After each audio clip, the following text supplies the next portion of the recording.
Thanks for listening to the Drummers Weekly Groovecast. You can contact the show at twitter.com/DW Groovecast and through Facebook at facebook.com/Drummers Weekly Groovecast. Good evening. I am warning you right now, if you touch my drums, I will stab you in the neck with a knife. Ain't a bookie. Ain't a bookie. Mom! Take it easy. Lower it. I'm not gonna lower it. I have to do this now. I don't mind you playing it, but lower it. Well, we get straightened out? No, we had a problem. I mean, we tried to do everything we could. What do you mean? Well, you know what I mean. Next! Little trouble there. You're rushing. Yeah, well, you know, that's just like your opinion, man. Yeah!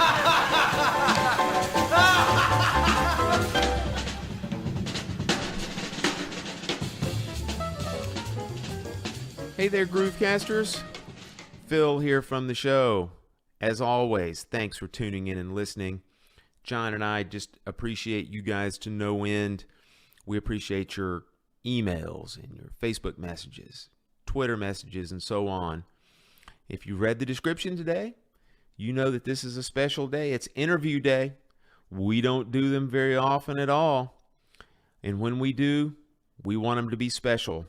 And this one is not going to disappoint. Trust me on that. It's the perfect time to go ahead and segue into a nice, warm, hearty welcome to the legion of Zappa fanatics that are out there. We know that there are thousands upon thousands of you going to be listening to this, and we don't want to disappoint you either. So, onward, let's talk about our guest for the day. I had the opportunity to interview the wonderful Ryan Brown, drummer for the Dweezil Zappa Band. He came to us as a friend of a friend, as almost everybody in the music business is. We're only one or two phone calls away. And I reached out to him a little over a week ago, and he was thrilled to be a part of the show. And as you will soon find out, I was thrilled that he was a part of the show. The interview went so well, and the answers were so wonderfully thought out that we let this thing run, and run it did indeed. We are doing a two-part show over the next couple of weeks. And let me tell you, don't skip over any of it. There's not a bit of fluff involved in either show. When Ryan and I first talked, we discussed that we were not going to spend a lot of time on like early life biographical style things. Instead, we were going to start right with drumming, spend just a little bit of time on his early drumming, and then go straight into his higher learning, and then his eventual move to Los Angeles, trying to establish himself as a professional working musician in that city.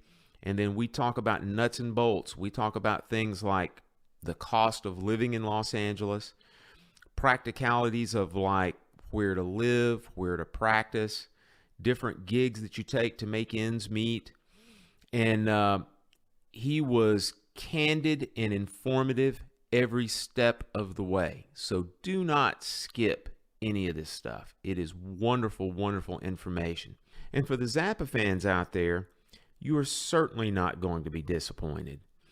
Ryan goes into very detailed explanations about how he discovered the music, which led to him learning Zappa's music at an early age, and then eventually playing some of Zappa's music during his recitals when he was at the University of Indiana. Afterwards, he's going to tell you how he learned about this dream gig, how he got initial phone calls from Dweezil himself, and then how the audition process went to the point of getting the gig, negotiating money, the rehearsals, and then even what a normal Zappa gig day is like. It is good, good stuff, folks. So I'm not going to keep you in suspense and belabor the points any longer. Let's take a few seconds of Frank Zappa's initial musical inspiration, Edgar Varèse's Ionization, to bridge our way into the interview with Ryan Brown. See you on the other side.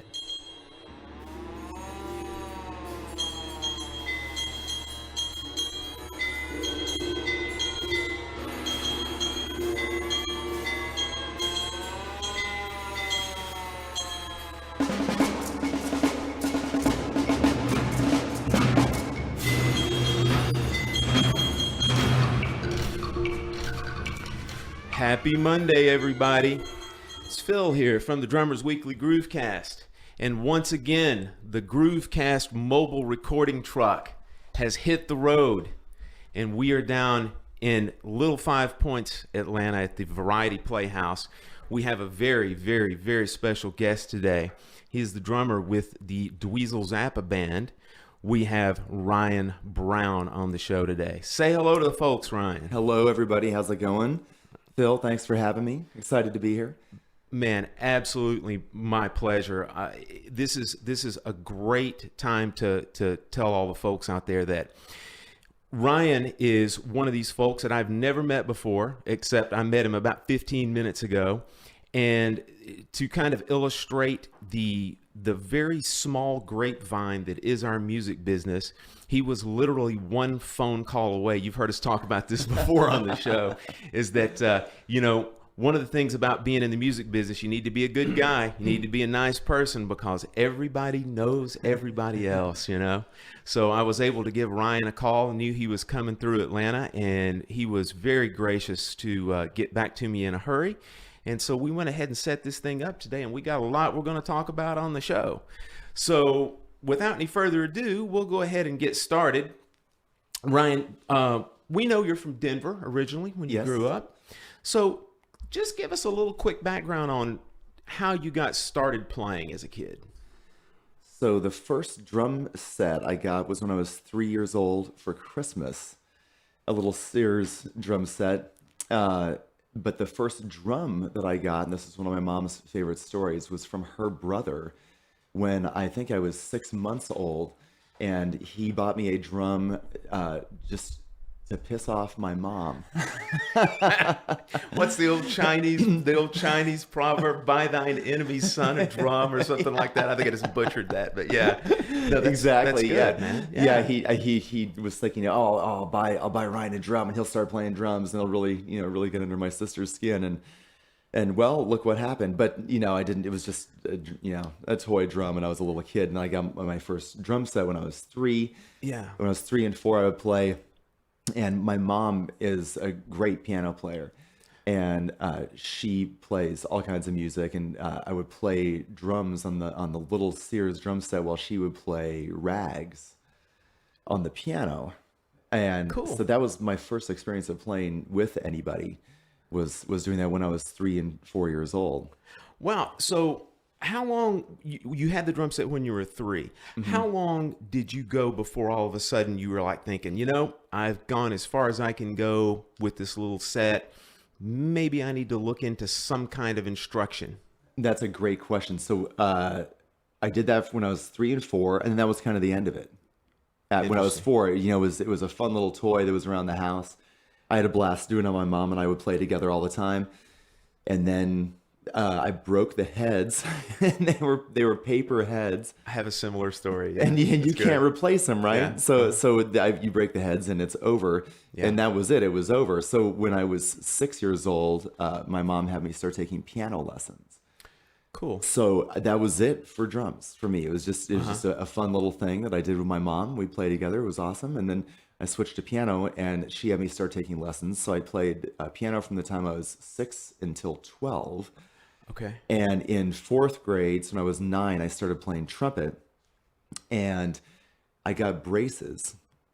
And when I got the braces, and I was warned about this, they said, "Oh, you've got to get the wax and put the wax in your braces, or you're going to kill your lips." And I started bleeding all the time, and I just could not take it anymore. And I was like, I am done with trumpet. I have to quit this. Meanwhile, still playing piano at the same time. Uh-huh. So I went into school band in 6th grade. Right. When I was 11, and I said, you know what? I can't do the trumpet anymore with the braces. It's just killing me. And my band director, Lois Ladnick, said, well, what do you want to do? And I said, I don't know. I want to still play. I just don't know what I want to play. And so she got down all the instruments after band that day. She got down everything, and I started playing everything. I got to snare drum. I said to her, you know what? I like this a lot. I'll do snare drum. And so that's when it really started. So that was when I was 11. But I had this kind of prior experience, if you want to call it that, from when I was super young, playing with my mom. But very, very cool, man. Quick question about then when you were in band, because I know this is the way that it is in the Atlanta area with kids who want to play drums or percussion in band, is that there's a lot of times a prerequisite, okay, of having drum lessons, and sometimes even a recommendation from a drum teacher, because quite honestly, and we're hip to it because we know playing drums are cool, but everybody wants to play drums in band. So when you were introduced to snare drum, with your background in piano, was that also kind of the light bulb moment for the band director, you think, to go, this kid can play keyboards also, he can play orchestra bells, he can play marimba, that kind of stuff, he's going to be my guy that does that? I think that it was. Yeah. And she knew that I could already read music because yeah. I've been reading since I was 6, and I've been playing trumpet. And she got out a book of, rhythms. It was one of those like Haskell W. Har books. Right. And I started going through that. I vividly remember that day. She pulled the snare drum down. I remember the shelf it was on. She pulled it down and put one of those books up in front of me and just started playing, quarter note, eighth note patterns. So I think that probably was a thing for her, that she knew I could already read. So she'd have somebody in the drum section that would at least know how to play partially what was written. The good band directors have ulterior motives, right?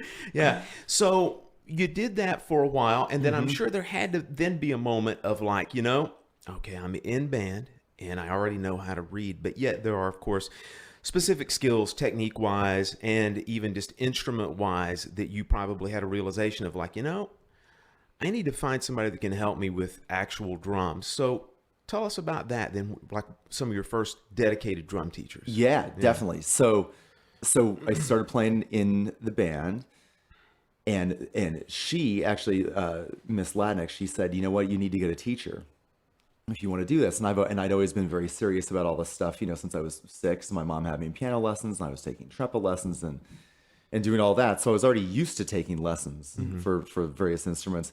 So there's a guy named John Bartman who is a amazing trumpet player, and plays in the Queen City Jazz Band in Denver, and plays in all kinds of amazing jazz gigs.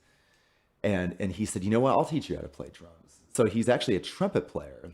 Okay. But he was my first guy that said, hey, I'll teach you how to read snare drum stuff and rolls and everything like that. And I believe he had, I don't know this for sure, I believe he had an education degree, and so had a background in teaching, the basics on every instrument. So this guy taught you rudiments then? Yeah, right out of the gate, even though he was a trumpet player. Interesting. And we had a great mutual friend who, ironically, was my neighbor across the street, who was not a musician, but it was a diehard jazz fan, and would go out and see all the Dixieland bands around Denver all the time. And so he would see John Bartman.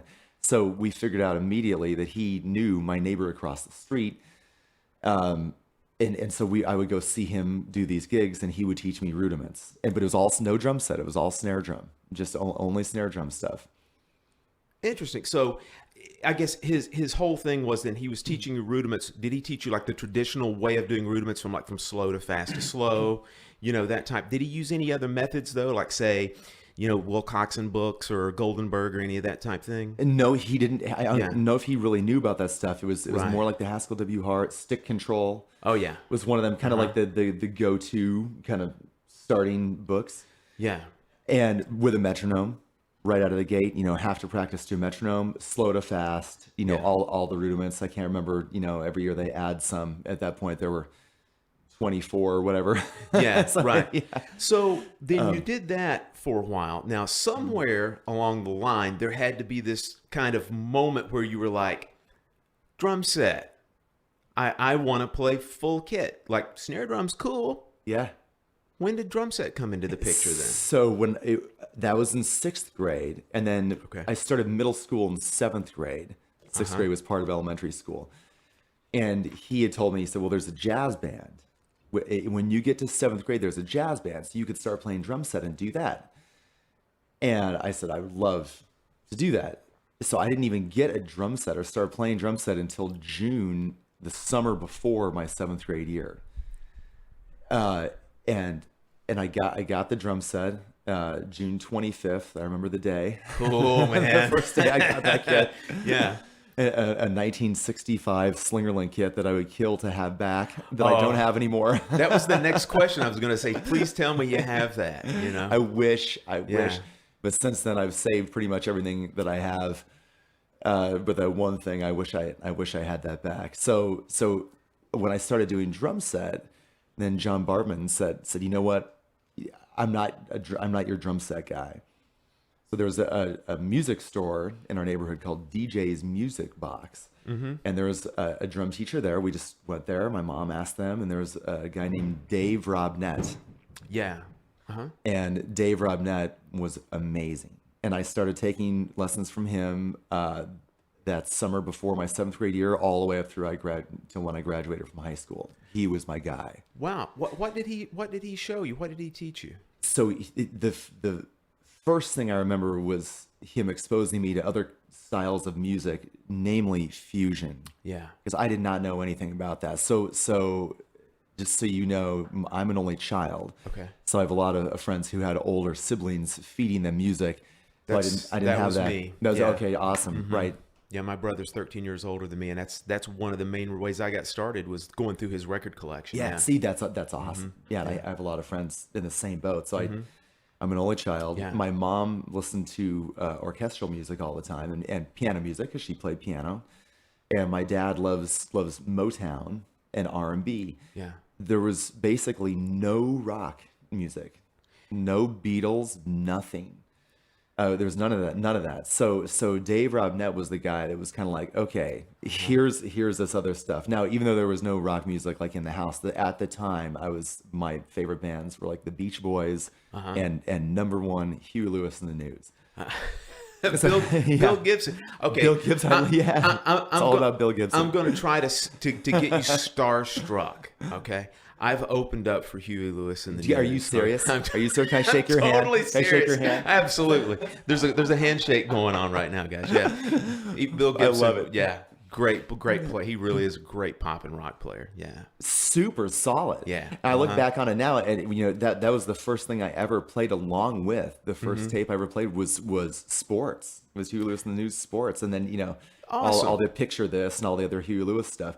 But it was that, and I remember I had a subscription to the Columbia House cassette tape club, and that's how I started to get music, which ended up being, I remember, the Cars and Prince, and I don't even know how I picked this stuff. It's probably because the stamps, and you would lick the stamps and put them on the sheet to send in. I just started getting stuff, but it was not, it was all pop music. It was good pop music, but nothing crazy. So Dave Robnett was, I remember day one, he was like, okay, so there's this guy named Steve Gadd, and there's this guy named Dave Weckl, and there's this band called the Chick Corea Electric Band, and here you go, we'll see you next week. And I went home and was like, oh, wow.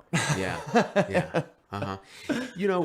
One thing that I think is very interesting and something that I've brought up, it's been a little bit of a soapbox topic for me on this show, and you are illustrating my point perfectly on this, and you had no idea that this was going to go in this direction. But something that I talk about all the time is that, in my opinion, most students today don't seem to have that spirit of of adventure and that kind of spirit of wanting to investigate the music and investigate different types of music to kind of inspire them to learn how to play and to learn from the masters, to learn from these guys. A lot of times they're so kind of like lick oriented, or there's this very specific kind of thing that I want to do, and then everything else is kind of shut out. And I just wanted to bring that to the listeners' attention. Is here we have another example of a wonderful professional player that really dug down into the music and went outside of just, hey, I'm just going to do my lesson, I'm just going to do my stick control, I'm just going to do this, that, or the other, where you actually did a little bit of drumming, anthropology, so to speak. You dug into some stuff. So that whole thing, that lack of curiosity is one of the biggest problems I have with students today. Yeah, and I agree with you 100%. So I also teach, and I see, not everybody obviously, but there's a lot of guys that are unbelievable at, one style of music, and outside of that one thing, they don't know even how to play like a basic groove of anything else. And that actually parlays well into my experience with Dave Robnett, because right out of the gate, so he went to the University of Colorado in Boulder and got a degree and got a master's degree, and was an amazing percussionist and mallet percussionist and amazing piano player. Day one with me, he was like, okay, you're going to learn how to play every single style of music. And he had a book that he wrote. Excuse me. He had a book that he wrote. And he said, okay, here's these Latin beats, bossa nova, samba. Here's all this fusion stuff. And I didn't heard of any of it before. Right. I didn't know, I was like, did Bill Gibson play that? And he said no. And I was like, well, then I don't know it. Yeah. But wasn't that, I knew jazz from being in starting in jazz band, but that was his whole thing. And fast forward now, that to me is how you make a living. As if you can play all styles of music. I talk to students about this all the time. But for me, it goes back to literally day one with somebody just feeding that and to me and saying, you need to learn how to do this. You have to do this. Because for me, if you can be a phenomenal rock drummer and get amazing rock gigs, but you won't get any of the other gigs. But if you can learn all styles of music, you'll work forever. Yeah. Forever. You really don't want to have to pick up the phone and turn down gigs in this business. You Bingo. Really don't, so that's a great point. Now, when you were studying with Dave, did he ever take you through some of like what we'll call like the standard books, like, let's say the Chapin book or syncopation or of course stick control, that kind of thing? He did all of those. His kind of go-to that became my favorite is that Joe Morello book, Master Studies. That to me is my book for all that, but he did all of that. He exposed me to everything. He was like, you mentioned Wilcoxon earlier, like the Wilcoxon book, Chapin, the Morello. The other huge one for him, which is one of my favorites to teach out of now, is the Rick Latham Advanced Funk Studies book. Great book. Which I love to, even guys that come to me that love only playing metal, love that book, because you can take that book, you can take those grooves and put it in any style of music. Right. So he really opened my eyes going through pretty much all the classic books, and and eventually the New Breed. As I got into high school, those are kind of the ones I still go back to.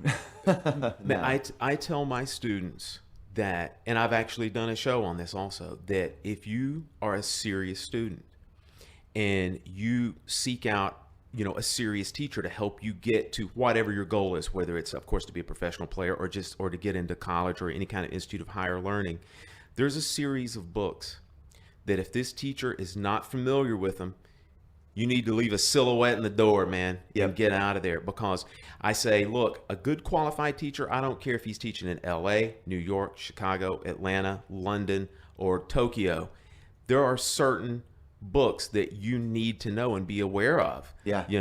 And it's for numerous reasons. I mean, of course, it's for the actual knowledge that you get out of those books and that you can apply. But I mean, especially if you're going to play on a higher level, it's very important to be able, just like we're doing here, to converse about these and know these books, know the New Breed, know Master Study, stick control, syncopation, know all those different systems inside of syncopation, Chapin book, Wilcoxon, all those things. They're just vitally important to know. So it is incredibly wonderful and refreshing to hear you say that. It really is. Well, that's great. I agree with you, 100%. It's anything I've found, I'm sure you have too, anything you practice can be used in any other style of music, any situation, anything that comes up. Yep, absolutely. Like it all translates to everything else. So why not learn it? Absolutely. So, Ryan, somewhere down the road, sometime I suppose it was in high school, you you had a moment where you thought, you know, this is what I'm going to do. Yep. You know, this is going to be it. And just tell the listeners a little bit kind of how you had that day of reckoning, so to speak. And that's going to kind of naturally lead us into, you went to school for this, you went to college. So Yeah. So there were 2 days for me. Okay. There were two that I will never forget. So the first was, I get into jazz band in middle school in 7th grade. About halfway through 7th grade year, I think it was in January, early January.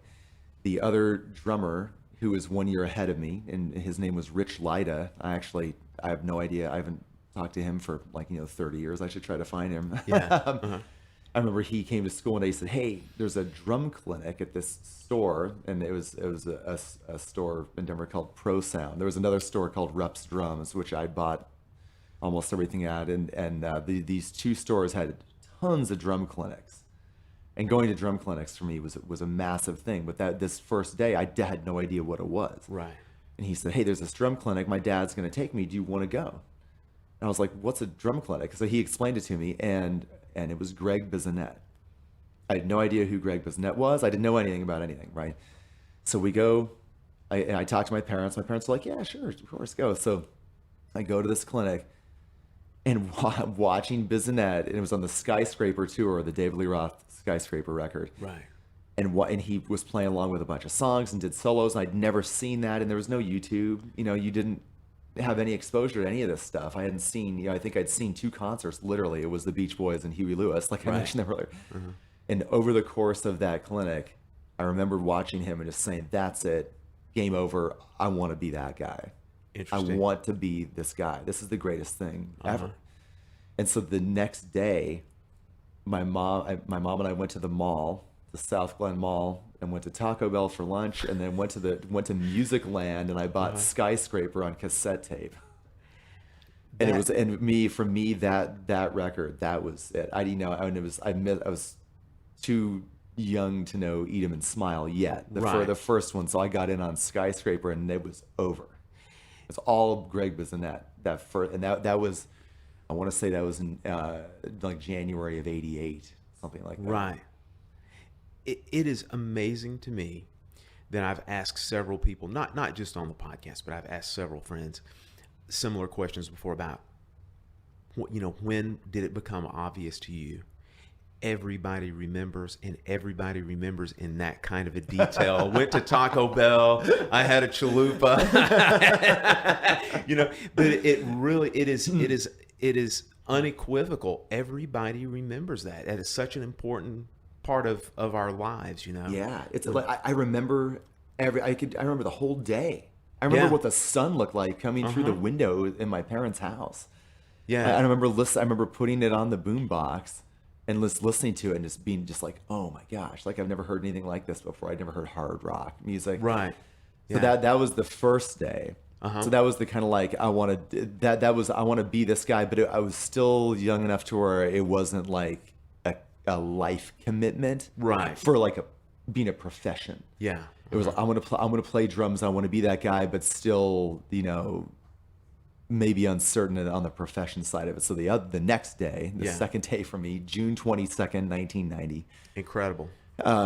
And one of my best friends that lived around the corner, Chris Childress, guitar player, friend of mine, he had said, "Hey, do you know this band called Rush?" I did not know this band. And he said, "Yeah, well, the drummer is amazing. He takes these huge drum solos, and Chris is a year older than me. And he'd been listening to them for a while.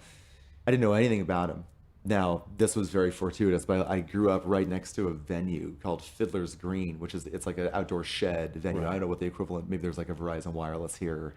Yeah, there actually is a Verizon Wireless amphitheater. There's a Hi-Fi Buys amphitheater, and then there's a Chastain Park. All of them are the shed type. So that like that sure. style. I grew up 1 mile away from this place. And so it was right after I turned 14.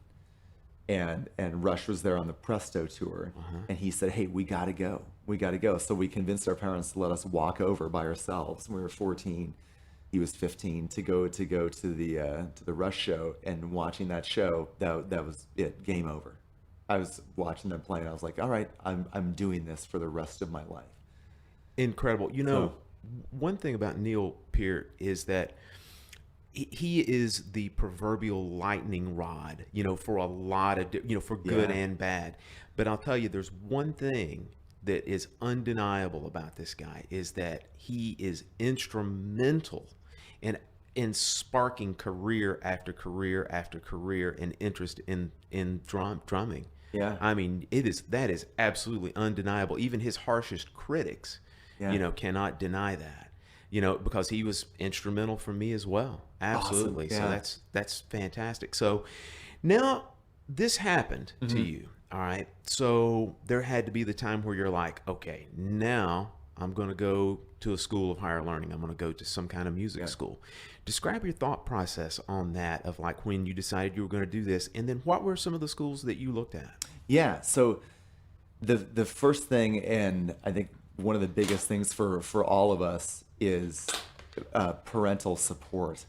So the first thing for me was, you know, talk to my parents about it. You know, is it okay if I do this, you know, instead of, you know, going to be an engineer or an attorney, or, you know, whatever somebody else may want you to do versus what you really want to do. And so right out of the gate, my parents were like, yes, that's great, but we want you to have a backup plan.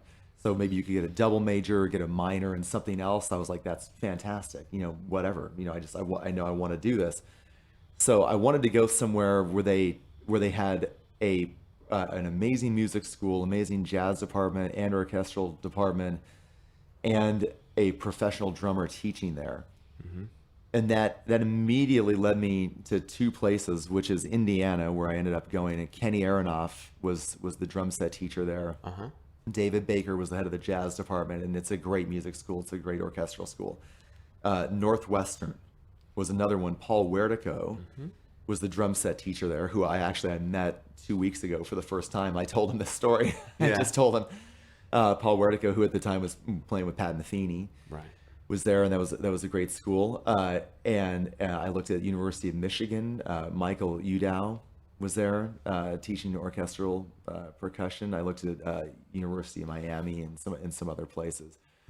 So I wanted to go to a major university, and that was primarily, again, kind of going back to my parents and having a backup plan in case I didn't want to do it. Then there would be another avenue to pursue.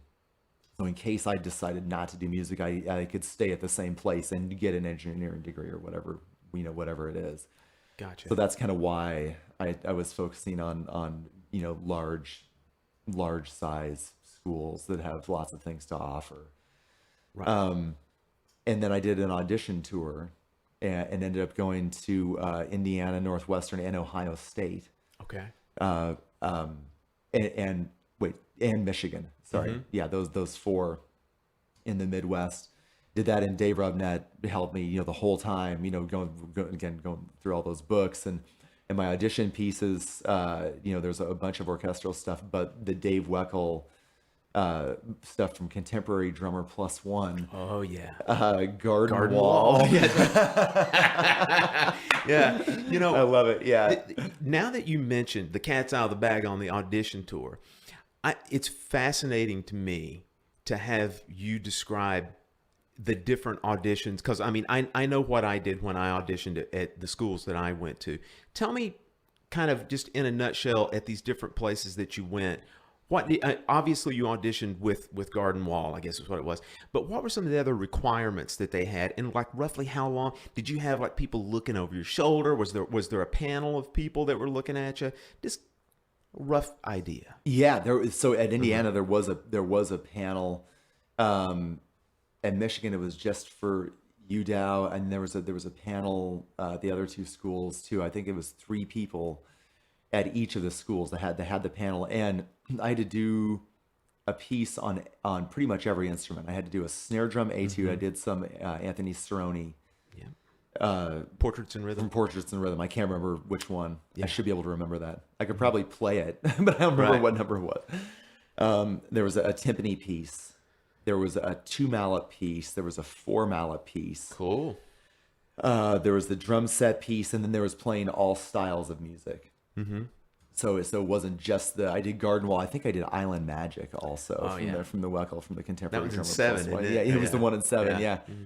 yeah, that was great. And then all styles of music. So I had to be ready to go for everything on drum set. Pretty much anything that you would be asked to do in playing percussion or drum set. Right.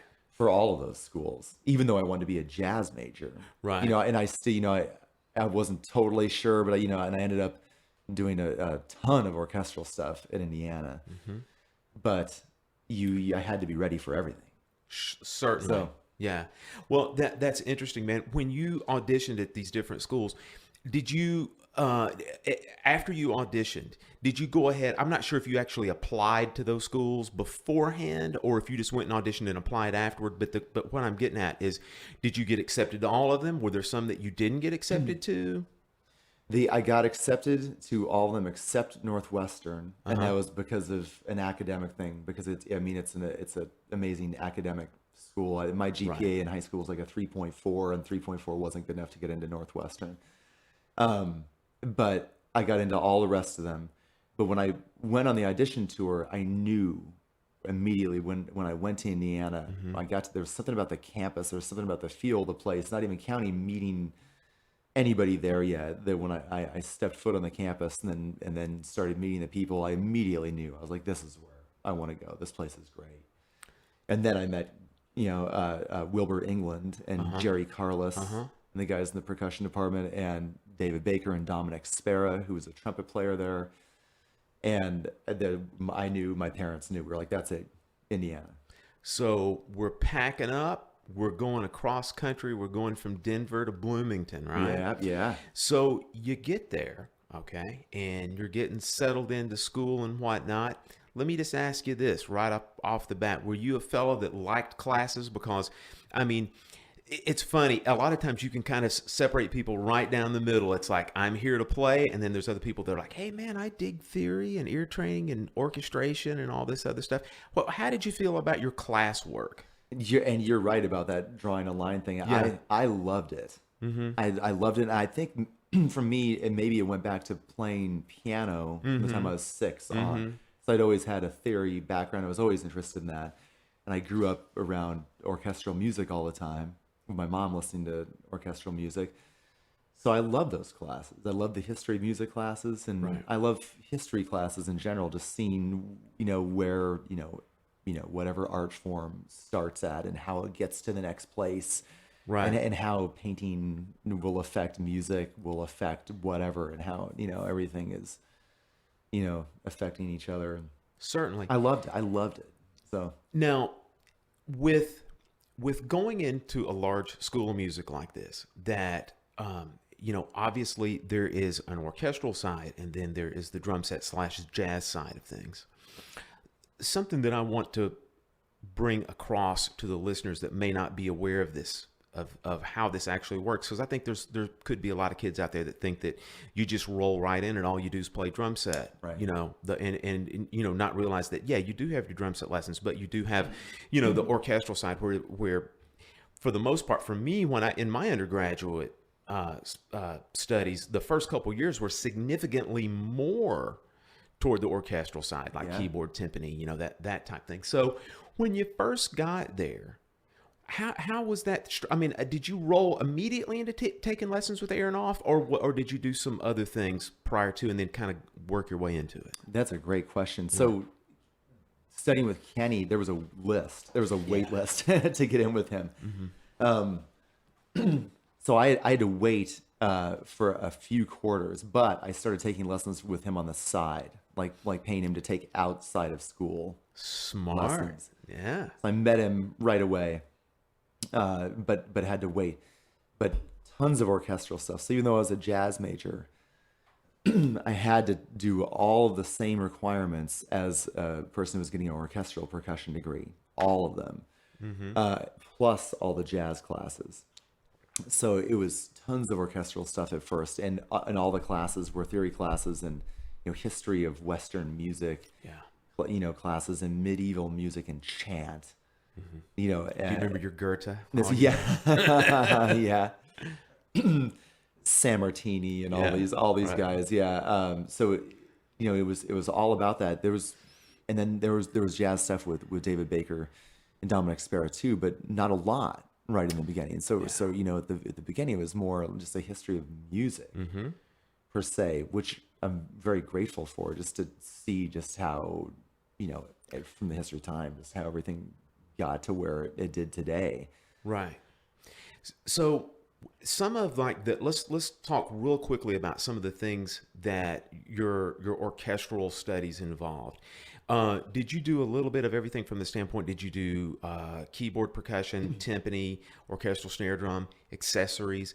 Were there particular methods that these teachers had you go through, like the Cerrone or? Like, yeah, lots of Cerrone, and then we all had to play in numerous ensembles. So there was like concert band, orchestra, opera. Interesting. I avoided that one. Yeah. The only thing I've never done is marching band.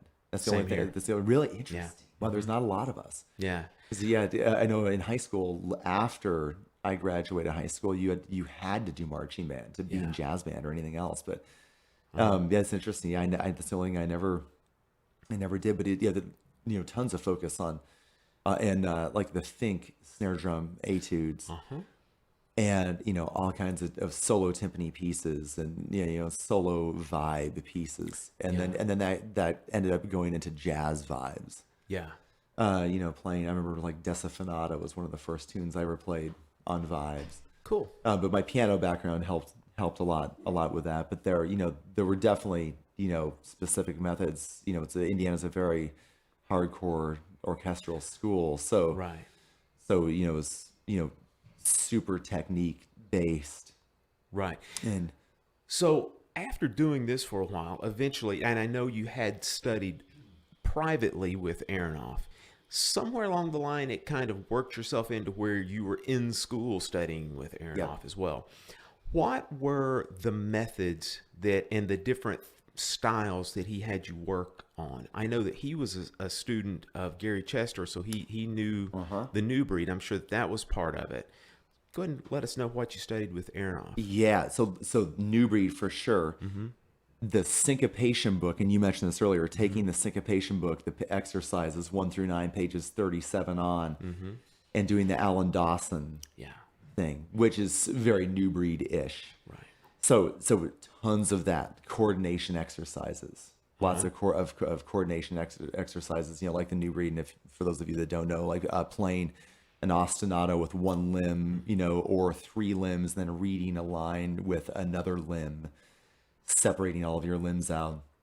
A lot of that stuff, playing all styles, making sure everything was cool in the jazz ensembles, reading, and then the biggest thing was charting songs, learning songs, and transcribing songs. Love it. And that was So massive. important. And I got into that with Dave Robnett when I was in high school. And I remember that the first thing that he ever had me transcribe was a Weckl, like Chick Corea Electric Band song. It was one of the hardest things, you know, when you're 14 and you have to learn how to transcribe, and he throws this in front of you. And I remember it took me, you know, like a week to get 2 bars down. Yeah. But I got the 2 bars. Yeah. But it took forever. But Kenny's whole thing was, you know, you learn this like it's an audition. So you know, a lot of stuff we would do was stuff he had played on. You know, not everything. You know, other stuff we would bring in. But we would pick you know, like a John Mellencamp song or something. He'd say, you know, learn this exactly how I played it. Chart this out, and then it was kind of like in a sense, like a mock audition. Right. Like he was preparing us in an amazing way for the real world, which is you get a call and, you know, somebody could say, hey, you know, tomorrow there's this audition. Can you learn these 5 songs by tomorrow? You know, by tomorrow at 2:00, and you that's how you get work. Right. So it was just him like getting us ready to do that. That's so he really, along with all the different methods, he instilled the importance of gig preparation. In other words, how important that is. That is awesome. That's fantastic. It was amazing. And, you know, when you're studying with him and you're that age, you don't see it from the inside that way right away. But then we would watch him do it, and that's when I started to really understand. So he got the Smashing Pumpkins gig while I was studying with him, and I was hanging out with him, watching him learn Smashing Pumpkins songs and chart them out, and he had to learn something like 200 songs. So then it's like, okay, all this stuff that he's having us do, this is real. Right. It's this is what happens, because look, he's doing it right now for the Smashing Pumpkins, and I want to do that. Right. So now I'm going to transcribe as much stuff as I possibly can. Awesome. So now, with taking lessons from a high-profile working drummer, what happened when he would go on the road or when he was on gigs?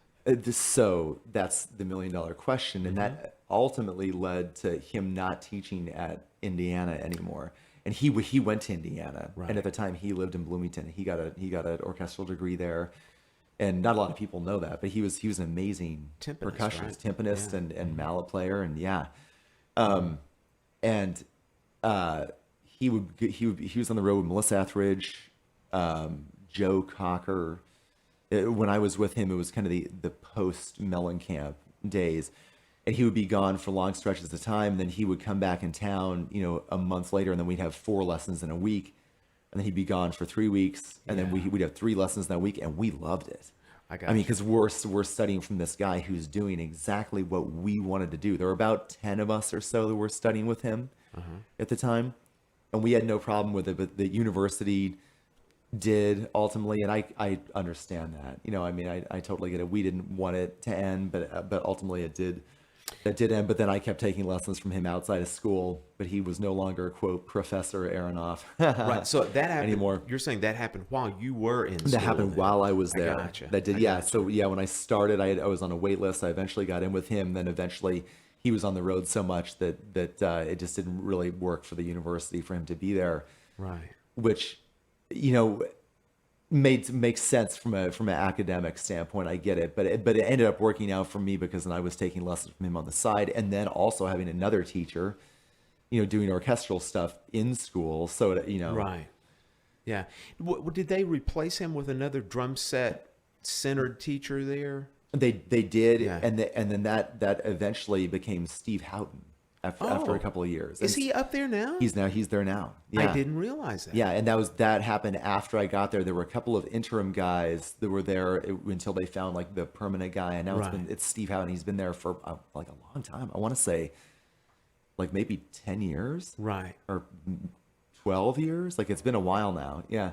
I was not aware. I learned something today. Awesome. man. Nice. Yeah. So now, one of the things that I tell students when they are contemplating going to school, well, actually, a couple things. I'll kind of wrap this up about school with a couple things. I always say, look, one of the more valuable things that you will do when you go to school is you're going to socialize and be around people that are of like mind, and hopefully you will work with probably the rest of your life. I know that man, I was in undergraduate school 26 years ago, and I still work with people Yeah. that I was in undergraduate school. So I want to hear a little bit about that from you. And then part 2 of that is that one of the other most important parts that I tell everybody is that when you're in school, you're going to be very busy doing a lot of different things. But one of the more important things is you're going to be playing in a ton of different ensembles of a lot of different varied musics. You're going to have, for drummers, we're going to, of course, have jazz band. We're going to have things like trombone choir, sometimes studio jazz orchestra. Yep. You'll have legit orchestra, opera, like you said, percussion ensemble, that kind of thing. Yeah, And yeah. they all help. They might seem unrelated, but they certainly do help each other. So tell us a little bit about not only some of the ensembles that you played in there and also recitals. There's recitals and everything. Yeah. But then tell us about your classmates and some of the people that you got to know and that you worked with and still stay in touch with today. Yeah, well, and that to me is one of the biggest things in school, and then when you get out of school is the networking thing. But it's also awesome because that's how I know you. is through Right. is through one of my friends from Indiana, Dave Freeman, who Right. I've known since 1994. So I've known him for a long time, and it's amazing that it's for me and you. I think most people, it's a super tight knit group of musicians, and you all stay in touch, and you spend those 4 years or part of those 4 years together, depending on what age bracket you're in or what class you're in. And everybody goes off and does all these amazing things, and it's so cool to see what everybody's doing, and you keep in touch with everybody. And that's one of the great things to me about Facebook is just being able to stay in touch with people. And for me, being on the road all the time, and then being able to hang out with people all the time is a great way to get in touch with them. But you're right, recitals, tons of recitals, playing in tons of recitals for all different styles of music. And everything, like we said earlier, no matter what you learn, you can parlay it into whatever style of music you want to play or whatever you are playing. But the knowing people thing is huge, and that to me is half of the game. We're in a relationship business. It is very much a big part of it is who you know, and when you're there. Like you said, you're with these like-minded people who you all want to be professional musicians, and it's awesome to be in that environment. The other thing, excuse me, before I forget, to people going to school is take advantage as a drummer of practicing when you're in school, because when you get out of school, it is not easy to practice drum set when you're in an apartment. And that's what I tell students of mine all the time. I teach at Musicians Institute in Hollywood, and I'm like, practice, because you have the facilities. Just go play all the time. Don't sleep. Practice, because it's easy now, and it might not seem like a big deal, but it will be a big deal. Yeah. Well, that is the perfect segue to go from college to professional life. So you had a great experience at Indiana. Yeah, it was one of the best decisions of my life. It was for everything. I met my wife there, which is a whole other side of everything, but everything, the relationships I built there, the experience I gained learning all styles of music, it was amazing. So there had to be a time when you were getting close to graduating that you had to think to yourself, A, I've either had enough school and I'm ready to start playing, or B, graduate school. Right. What did you think? What was going through your mind? Well, my thought was, I'll probably end up going to graduate school, but I don't want to do it right now. I want to go out and play and see what happens. That was kind of where my head was at. And I love teaching. And to teach at a higher level, you need to have another degree. You always, forever. You can pretty much never stop. And you definitely never stop learning. And I thought, I'm going to pick a city and move there and see what happens. And Kenny's thing, he had always said, give it 7 to 10 years. That was always his advice. Yeah. And I remember saying, what does that mean? And he said, pick a city, move there, and don't leave. Because if you leave, you're starting over. He said, just pick a place and just sell yourself on it. Say, I'm going to stay here. And he said his thing was at the end of 7 to 10 years, if you're not where you want to be, or you don't see yourself possibly being where you want to be, then maybe think about moving to another city or doing something else, just for whatever circumstances arise. And I thought, okay, I'll pick a city. And at that time, 7 to 10 years, I was like, are you kidding me? I was like, that's a long time. Right. But you get in the game and you realize, at the end of my 7 to 10 years, I called him one day. I was like, you were right. I was like, you were right about that. So I didn't know where I wanted to go. And I finally decided, okay, it has to be New York or LA for me. It was going to be New York or LA. So I had two problems. One, I didn't know which one. And two, I didn't have any money to move there. And I was like, how am I going to pull this off? I didn't have a job. So cruise ships. So I had to talk to a bunch of people that had done cruise ship gigs at Indiana. And they talked about how it was a great way to save money. I was like, that sounds like a lot of fun. And they said it's a great way to play every day and sight read stuff a lot and play music every day, practice reading chops. So I did a cruise ship for about 9 months. saved all that money for those 9 months because you can get they pay for health insurance. Like, got car insurance canceled. You have no expenses. Literally the only expenses you have is deodorant and toothpaste. Like, so I saved all that money, and then I was like, okay, I've got the money now. Where am I going to go? And I talked to people. I didn't know really a lot of people in either city, and you're gonna probably laugh. And I know you have friends in the same boat, but I talked to some friends who had other friends in New York, and they said, well, you can't have a car if you live in New York. And I was like, well, then how do you move drums? And they said, well, most places have drums, but if they don't, what do you do? And they're like, well, you get on the subway and you have a system and you have a dolly and you take your drums in the subway, or you take a cab. And immediately I was like, I'm out. No way. And that's just me. I was like, that sounded to me like the most miserable thing in the world, trying to take a drum set on a subway. Yeah. And I had only been to New York a couple of times. I'd been to LA a bunch of times when I was a kid for vacation, going to Disneyland. So I sort of felt a little bit more tied, and being from Denver, sort of a little more west than east. But the thing for me was that how to move drums scenario with no car. I was like, all right, I'm going to LA.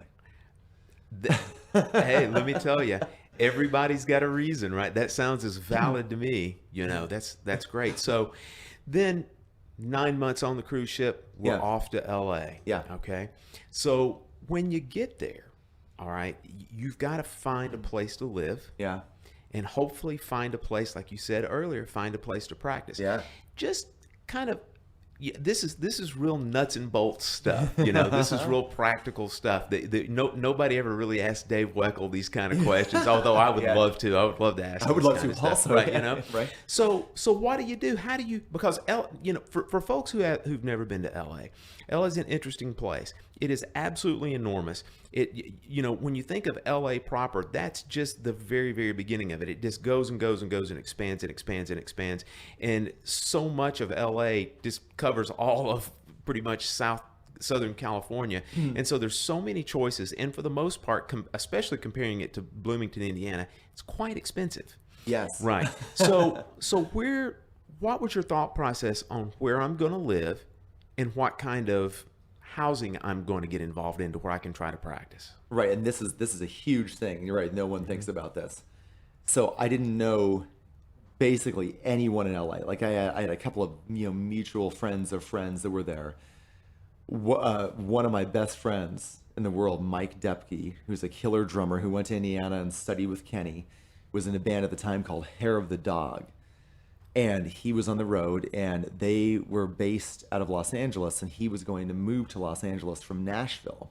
And so I talked to him, and I was like, when are you moving? And he told me, I said, you know what? I'm going to go when you go. Why don't we just go together? He was like, great. So May 1st, 1999, I got in the car.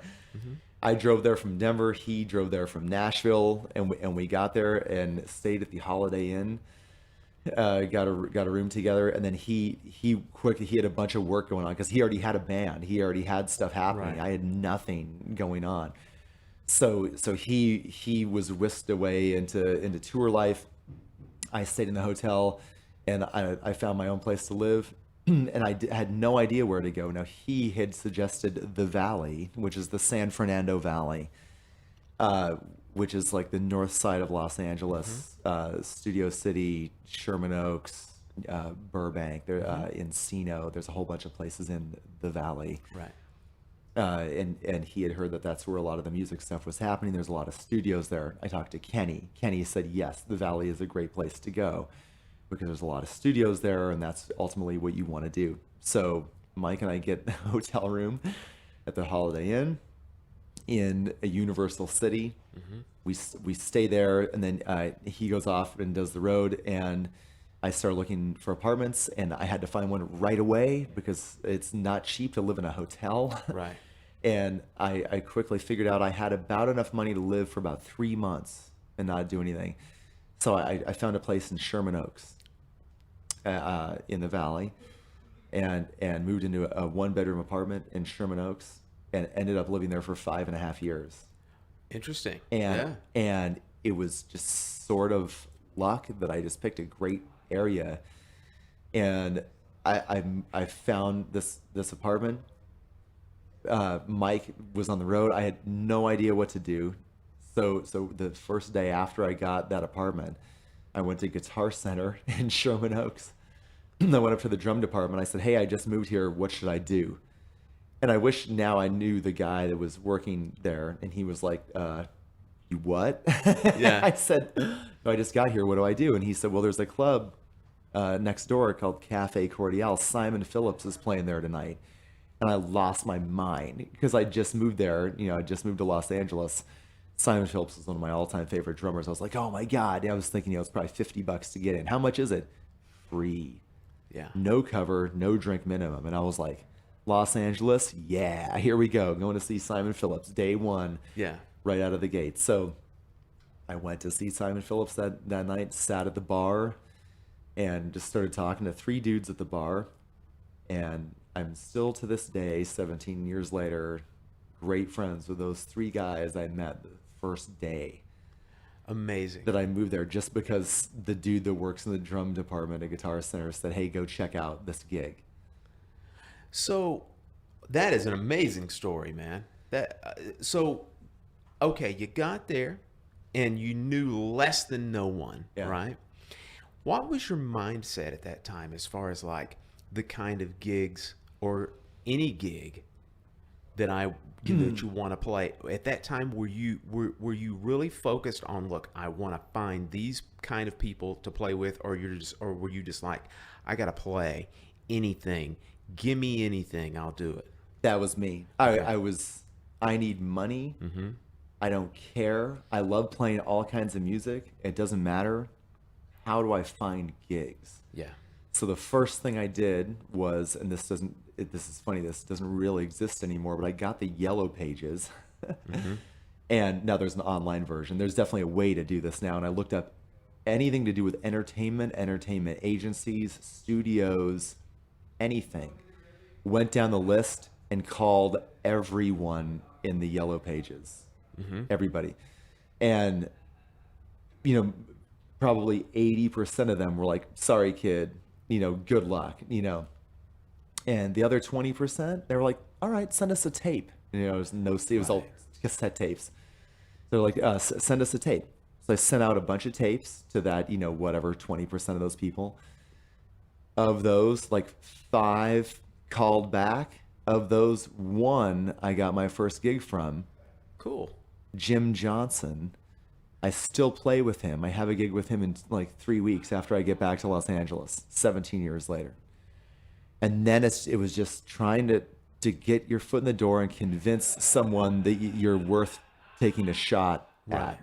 Yeah. And he was awesome. He said, "Hey, I've got a wedding band. I've got a gig in this wedding in San Clemente." Mm-hmm. And he said, "I like your tape. I like talking to you. I want to give you a shot. But I want to meet you first." That's interesting. And I said, "No problem." I said, "Where do you want to meet?" He said, "I want to come to your apartment. I want to look at your CD collection." Hold on. Wait, man, it was awesome. Please tell me red flags were popping up everywhere, man. When he said that, it was, and I understood it because I asked him. I was like, You want to what?" And he said, "I want to meet you." And I was like, I can't have somebody come on this gig and mess this gig up. This is like a $high gig. Okay. That's, people put a lot of money into weddings, it's a once in a lifetime thing for these people. And then he tells me the sax player on the gig is Albert Wing, who was in the Frank Zappa 88 band. And then I lost it. I was like, "You're what?" Like, my first gig in LA could be with Albert Wing. I was like, "You got to be kidding me."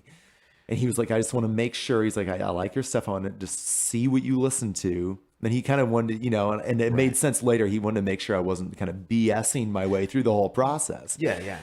So he came over, nicest guy in the world, hung out my apartment, looks at all my CDs, sees everything from, Rush and Iron Maiden to Frank Zappa to Wayne Shorter and Tchaikovsky and all this stuff. And he was like, "All right, I'm going to give you a shot. I want you to do this gig."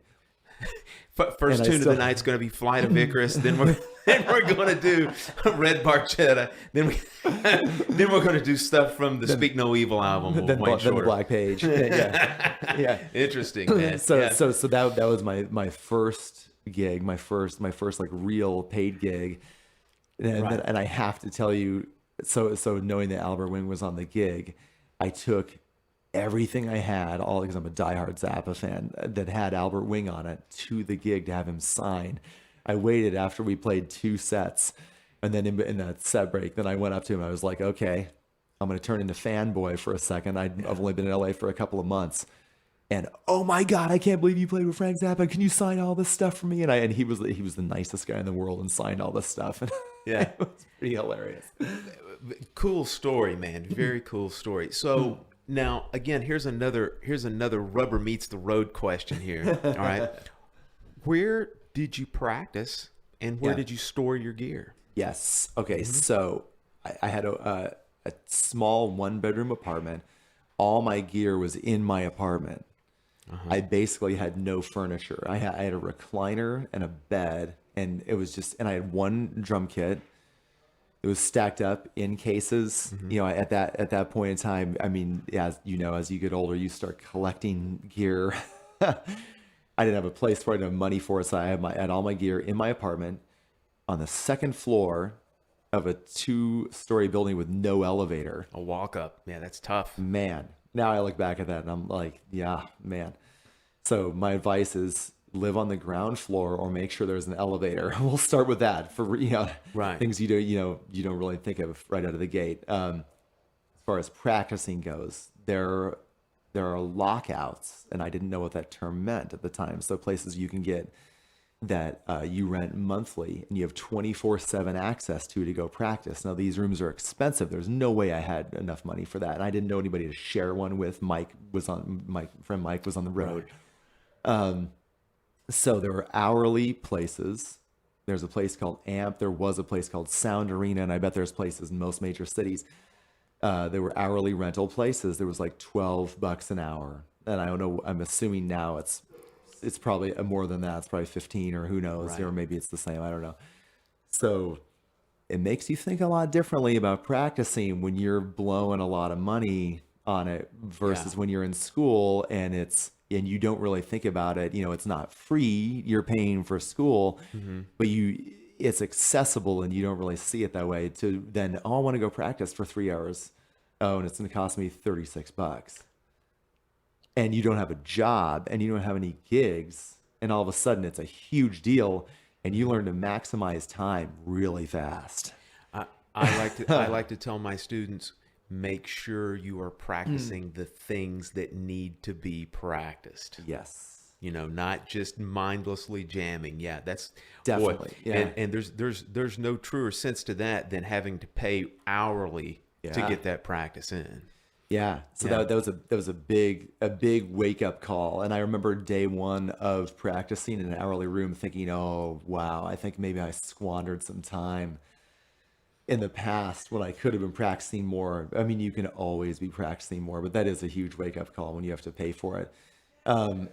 Fast forward now. So I did the hourly rental thing for probably 5 years. And then you start making enough money to where you could get a lockout. So then I was in a band, they had a lockout, and I split the cost with a band. And then for the last 10 years or so, I've shared it with a really good friend of mine, Kevin Stevens, who's an amazing drummer in LA. And we've had a room for about 10 years. It's a 24/7 place. And we store all of our kits there. Between us, we have, like 15 drum sets and 50 snare drums. Nice. It's all changed, and we use each other's gear all the time. So now it's a lockout situation. Very cool, So- man. So now you got to LA in 99, and then you had the mindset of like, I'm going to work. When that phone rings, I'm going to start doing some work. Yeah. Somewhere down the line, because you've already alluded to it, you were like, now I teach at MIT. How did you get to the point? Did you teach privately at any other places prior to that, and then kind of get us to how you ended up getting a gig teaching at MIT? Yeah, so one of the first things I did in that whole Yellow Pages experiment, I also was going online, which was funny to say, like in the early days of being online. But it was, and I found this thing called the Traveling Music Teacher Network. And I called them, sent in my stuff, and I started teaching through them. They would hook you up with going to people's houses to teach. So that's how I got into teaching. And then friends of those kids would want drum lessons. So I started teaching friends of the kids I met from the Traveling Music Teacher Network. And then you get the idea, okay, well, then I'll go to elementary schools and middle schools and put up flyers. I'll go to Guitar Center in Sam Ash and put up flyers.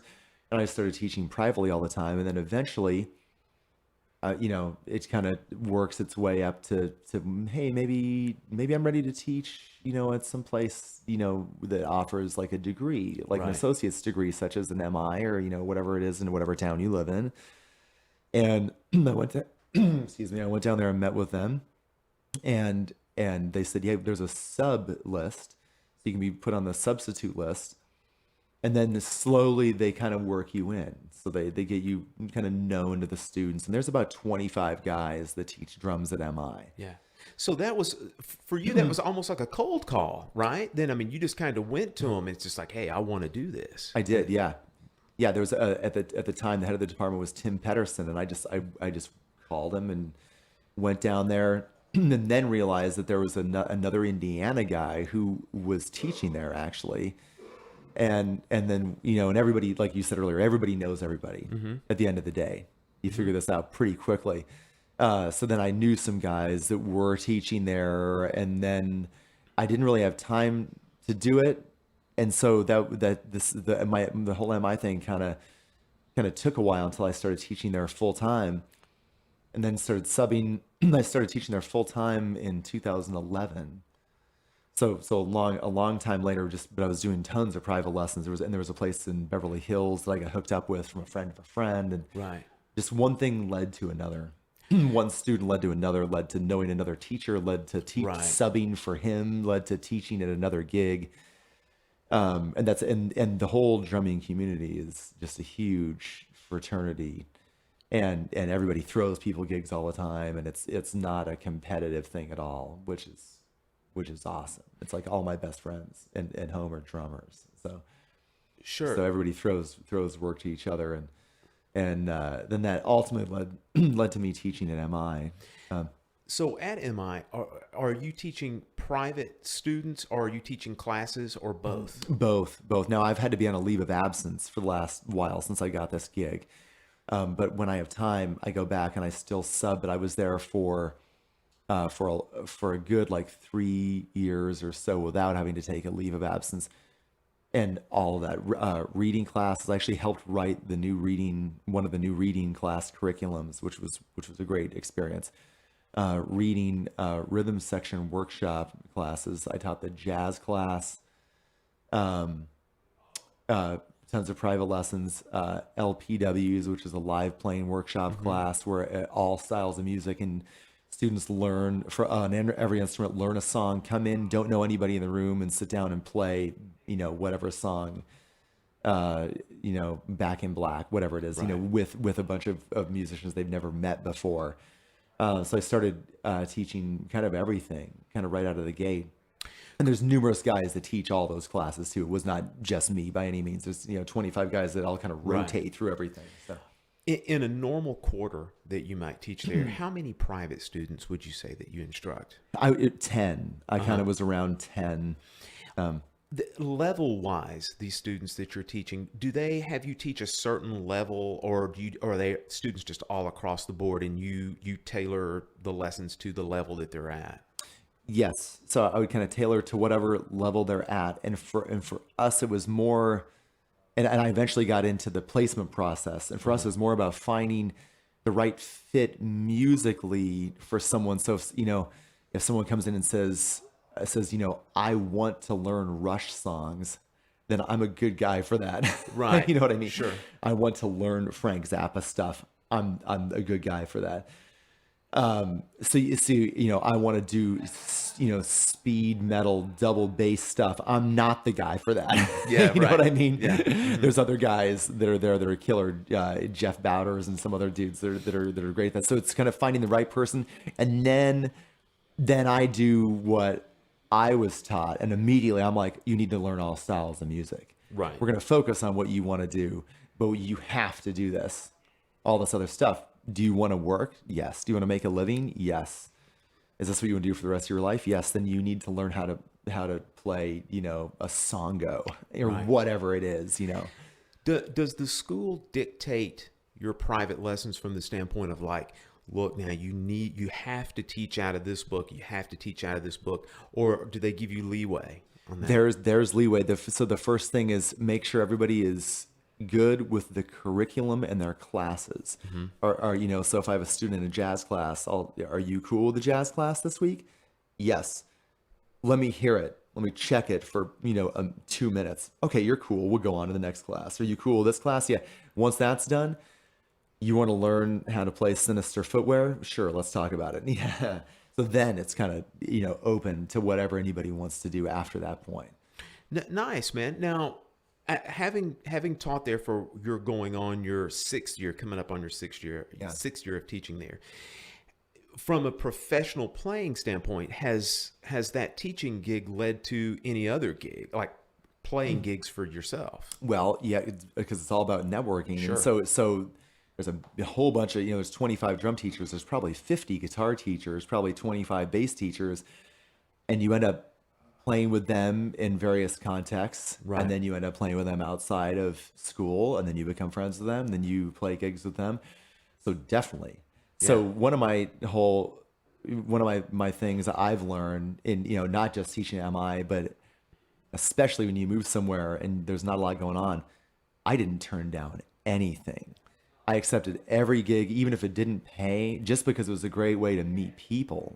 When I first moved there and I didn't know anyone basically in Los Angeles to play with, even if a gig paid nothing, it would pay. It would pay in me getting to know these 4 guys in the band, sure. And developing these friendships and becoming great friends with these people, and then maybe that band breaks up and then you stick with the guitar player for a while, and the old bass player gets in a wedding band, and then he needs a drummer and he calls you, and this stuff spreads like wildfire. Certainly. And I quickly kind of saw where that would go, where the whole quote networking thing would go.